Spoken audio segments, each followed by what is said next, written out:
For this lab activity, we're going to learn how to diagnose AC joint somatic dysfunction. Keep in mind that other somatic dysfunctions do occur at the AC joint, but today we're going to focus on internal or external rotated clavicle. Patients sit and doctors will stand behind the patient. Patient's shoulder is abducted and elbow is flexed, resting on the physician's knees. Physicians locate the AC joint with your palpating hand while your other hand holds patient's forearm. You're going to use your patient's humerus as a long lever to move the AC joint into internal and external rotation.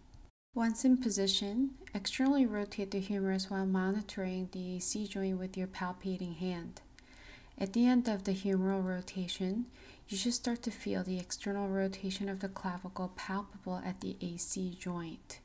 Try to rotate all the way until you feel the barrier at external rotation. Now internally rotate the humerus. As the humerus reaches its end of internal rotation, it will start to rotate the clavicle internally as well. Feel this internal rotation with your palpating hand all the way until you feel the barrier.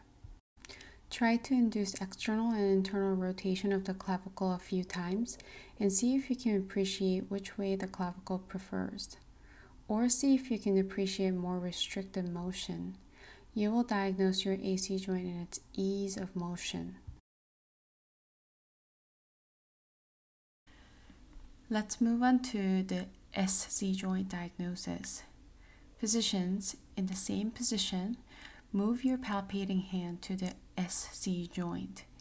Just like the AC joint, we will use your patient's humerus as a long lever to move the SC joint into internal and external rotation.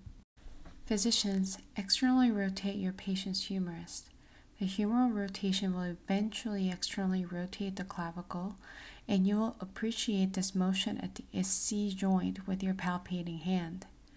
Externally rotate the humerus until you feel the barrier at the SC joint with your palpating hand. Now internally rotate the humerus.